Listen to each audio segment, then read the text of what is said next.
আসসালামু আলাইকুম। আশা করি আপনারা সবাই ভালো আছেন। আজকে আপনাদের সামনে যে বাজারটি দেখতে পাচ্ছেন এটা হচ্ছে চট্টগ্রামের বটতলী বাজার। এই বাজারটি এলাকার খুবই প্রসিদ্ধ একটি বাজার। এই বাজারে সব কিছুই পাওয়া যায় তাজা তাজা। এই যে দোকানগুলো দেখতে পাচ্ছেন এই দোকানগুলো এখানকার স্থায়ী না, শুধু হাটের দিন অর্থাৎ শুক্রবার এবং সোমবার এই 2 দিন সপ্তাহে বাজার লাগে এখানে। এই বাজারের দিনেই শুধু এই দোকানগুলো এখানে বসে। এই জন্য এখানে সব কিছুই পাওয়া যায় মোটামুটি তাজা তাজাই। তো চট্টগ্রামের অন্যান্য বাজার থেকে এই বাজারের বিশেষত্ব হলো এই বাজারে মোটামুটি অনেক কম দামে যে কোনো সবজি পাওয়া যায়।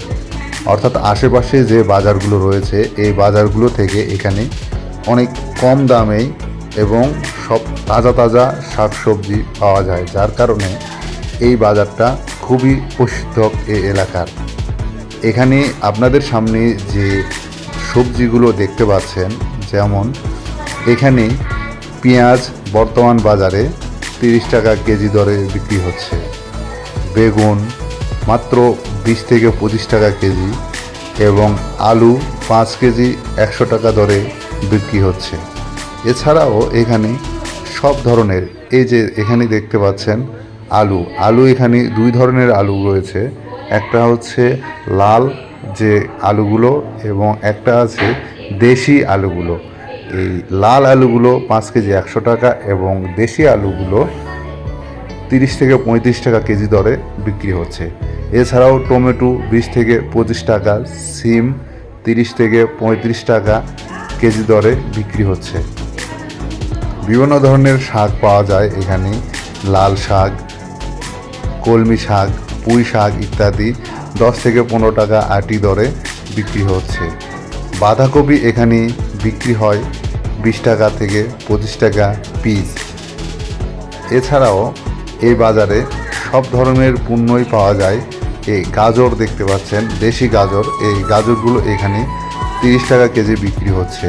লেবুর দাম যদিও একটু বেশি, কিন্তু তারপরেও 5 টাকা পিস হিসাবে এই লেবুগুলো বিক্রি হচ্ছে। এখানে সব ধরনের সবজি এবং মাছ মাংস সব কিছুই পাওয়া যায়। এখানে শুটকি মাছ এই যে দেখতে পাচ্ছেন, শুটকি মাছগুলো পাওয়া যায় মোটামুটি অনেক কম দামে। এখানে অন্যান্য আরও সব জিনিসই পাওয়া যায় চাহিদা অনুসারে, কারণ বাজারের দিনে বিভিন্ন এলাকা থেকে এই বাজার করতে আসে। সব কিছুই অনেক কম দামে পাওয়া যায়। তো কেমন লাগলো আমাদের এই বটতলী বাজার? আমি প্রতিনিয়ত এই বাজার থেকেই বাজার করি। আপনাদের কাছে যদি বাজারটা ভালো লেগে থাকে অবশ্যই ভিডিওটি লাইক এবং শেয়ার করবেন। ধন্যবাদ সবাইকে। আসসালামু আলাইকুম।